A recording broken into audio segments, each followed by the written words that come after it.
Hello မငဲတာအောင်အားလုံးပဲမင်္ဂလာပါဒီနေ့မှာတော့ကြော်ရလွယ်ကူစားလို့ကောင်းတဲ့ပင်လက်စာစုကီကြော်လေးကိုကြော်ပြမှာဖြစ်ပါတယ်ရှင်အားလုံးမိလေးနဲ့တူတူလက်ကြည့်ကြရအောင်ရှင်အရင်ဆုံးကြာဆန်ကိုရေနဲ့9မိနစ်6မိနစ်လောက်စိမ်ပေးပါရှင်မုံငင်းဖြူကိုလှီးပေးပါရှင်မုံငင်းဖြူကိုကြတော့ဒီပမာဏတီးထားပေးပါတယ်ရှင်ပြီးလို့ရှိရင်တော့ကစုံရက်ကိုလီးပါတယ်ရှင်ကစုံရက်ကြတော့ဒီပမာဏအတိုင်းတီးထားပေးပါတယ်ရှင်ပြီးလို့ရှိရင်တော့တရုတ်ရှားနက်နက်လေးတီးပါမယ်ရှင်ကြက်သွန်ဖြူကို9မွာလောက်ထည့်ထားပါတယ်ရှင်ကြက်သွန်ဖြူကိုထုပြီးတော့မိလေးတို့နောက်ထပ်ပပလေးပြန်လီးပေးပါမယ်ရှင်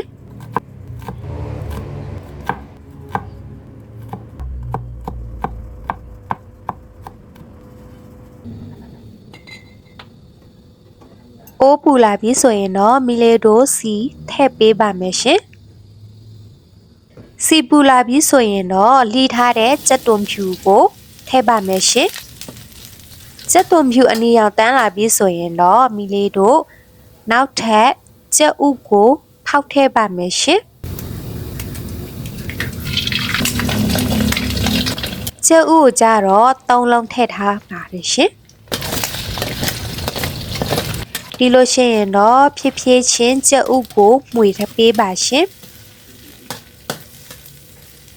ကြက်ဥကအကြက်ကြီးမကြော်ပါနဲ့ရှင်ဒီအနေအထားရပြီဆိုရင်တော့ရပါပြီရှင်ပြီးလို့ရှိရင်တော့ဒီတက်ဆင်ထားတဲ့ပစွန်နဲ့ကင်းမော်ကိုထည့်ပြီးတော့လှော်ပေးပါမယ်ရှင်ကင်းမော်နဲ့ပစွန်အရေထွက်လာပြီဆိုရင်တော့မိလေးတို့နောက်ထပ်ကြက်ဥနဲ့ရောသမပြန်မှွေပေးပါရှင်ပြီးလို့ရှိရင်တော့မုံငင်းဖြူထည့်ပါမယ်ရှင်ကစွန်းရွက်ထည့်ပါမယ်ရှင်ပြီးလို့ရှိရင်တော့ခရုစီကိုဟင်းခက်စွန်းတစ်စွန်းလောက်ထည့်ပေးပါရှင်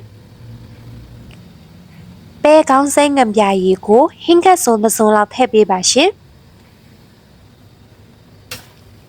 ပြီးလို့ရှိရင်တော့ရောသမပြန်မှွေပေးပါရှင်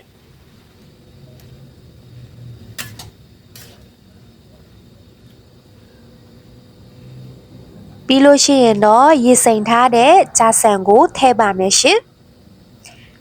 နောက်တစ်ကြောပြန်မှွေပေးပါရှင်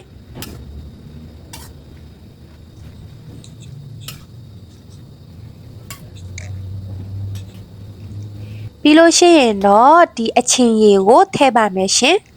ဒီအချင်းရည်ကြတော့ကိုနှစ်တက်တလောက်အများကြီးထည့်လို့ရပါတယ်ရှင်ပြီးလို့ရှိရင်တော့ငရုတ်ကောင်းကိုထည့်ပါမယ်ရှင်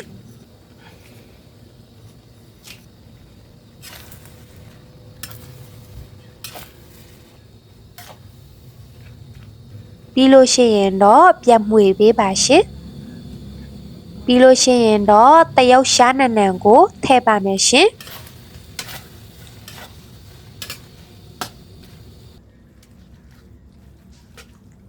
ကဲကြော်ရလွယ်ကူစားလို့ကောင်းတဲ့ပင်လယ်စားစုကီကြော်လေးကိုကြော်ပြထားပေးပါတယ်ရှင်တကယ်ချင်းတို့လည်းပေးရမှာဒီဗီဒီယိုကိုကြည့်ပြီးတော့ကြော်စားကြည့်ပါရှင်